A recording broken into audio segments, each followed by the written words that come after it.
Comparing yourself is costing you real money. Want to stop losing it? Start with one statistic.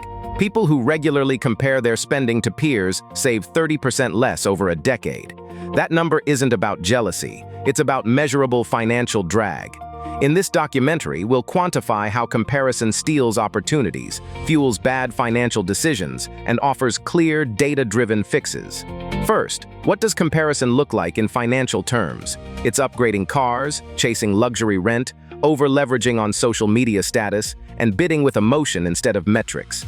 Each action creates compound losses, small extra payments, higher interest, inflated rent growth, and they stack. Imagine paying an extra $200 a month to match a neighbor. Invested at 6% annually, that's over $60,000 foregone in 30 years. That's the math of comparison. Next, the psychology. Social comparison triggers immediate dopamine spikes when we signal status, but it also triggers loss-aversion decisions that harm long-term goals. Neurological studies show social reward circuits activate quicker than planning circuits, which is why impulse upgrades feel right in the moment but harmful later. Now, the market mechanics. Credit card interest, depreciation, and tax inefficiencies amplify comparison costs. Luxury consumption often hits the worst parts of the tax code, non-deductible, rapidly depreciating, and financed at high interest rates. A financed $50,000 car bought to impress becomes $80,000 in true cost after interest, insurance, depreciation, and opportunity cost, and it still can't be written off. When applied across a cohort, these behaviors reduce household savings rates, increase leverage, and amplify inequality. Then there's signaling versus investment. Signaling buys attention, investment buys returns. Real wealth builders optimize for return on capital, not applause. A homeowner focused on value will prioritize mortgage principal paydown, low-cost improvements, and energy efficiency moves that generate cash flow or reduce expenses. A person focused on comparison renovates for curb appeal and social media validation, often overspending without commensurate value. Let's quantify the opportunity cost with 3 case studies. Case 1, the upgrader age 30, salary $75,000, buys a $40,000 car financed at 7% to avoid perceived status loss. Monthly payment is $625. Swapping to a used $15,000 vehicle drops the payment to $250. The $375 saved monthly invested at 6% grows to roughly $168,000 in 30 years. Case 2, the renter chaser, pays $400 extra monthly to live in a trendier neighborhood. That $400 saved and invested at 6% yields the same $168,000 over 30 years. Case 3, the renovator, spends $60,000 on flashy kitchen upgrades for social media validation. The true market value added is $20,000.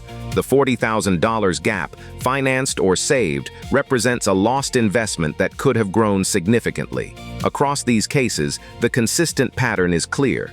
The premium paid for status often outperforms decorative value. The next segment is compounding and framing. Compounding favors time and consistency, not appearances. A small monthly diversion compounds into large opportunity costs because returns are multiplicative, not additive. The difference between investing $200 and $600 monthly is not $400 after decades. It's multiple times that due to compounded returns. So how does comparison become a systemic problem? Social media, urban density, and consumer credit create feedback loops. Social platforms amplify aspirational images. Urban environments make status signaling visible and salient. Consumer credit makes it easy to borrow against future earnings. Together, they normalize elevated consumption. Policy and institutional factors also matter. Tax incentives often favor property ownership and certain business expenses, but they rarely reward conspicuous consumption. Markets react to aggregate behavior. Higher demand for premium goods inflates prices, making basic goods relatively more expensive and pushing more people into comparison traps.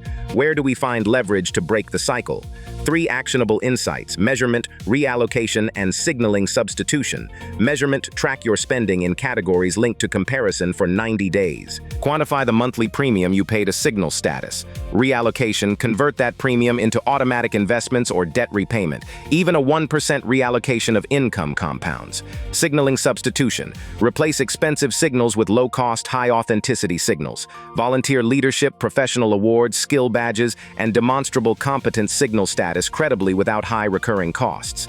Operational rules to implement today. 1. TAOS. Apply a 30-day cooling-off rule for purchases above $200. 2. Set a monthly comparison tax transfer to investments equal to any premium you identify.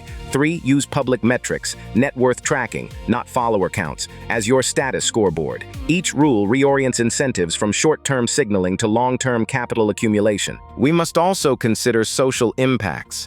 Comparison-driven consumption isn't just individual, it affects communities. When neighborhoods prioritize outward displays, local economies shift towards services that extract ongoing payments, like luxury gyms and boutique coffee, reducing funds available for capital formation like small business investment and education. Policy solutions can help: zoning that encourages mixed-income housing, financial education emphasizing opportunity cost, and tax-sheltered accounts that reward saving over spending. Corporate responsibility matters too. Platforms could design feeds to reduce compulsion loops and highlight long-term financial milestones. Finally, measure success with metrics that matter: savings rate, net worth growth, debt-to-income ratio, and investment returns. Replace vanity metrics with financial KPIs. If you reverse the comparison equation, focus on percent return on life versus percent return on attention, wealth accumulates faster and stress declines. To recap, comparison produces measurable financial drag through premiums on consumption, higher financing costs, and lost compound returns. The antidote is measurable behavior change. Identify the premium, reallocate it, and substitute authentic signals. Start small. Apply the 30-day rule on your next impulse buy. Calculate the opportunity cost of one status purchase and automate the savings. Change compounds like money. Consistent small shifts produce outsized results. Remember the core math. $200 a month at 6% becomes roughly $88,000 in 30 years. Multiply that across a community and you change wealth distribution. The confidence to break comparison habits comes from clear metrics, not moralizing. Track, adjust, and measure. In closing, stop letting social comparison determine your balance sheet. Reclaim the premiums you unknowingly pay and direct them into assets that build real wealth. Subscribe for weekly finance strategies that grow net worth, not stress.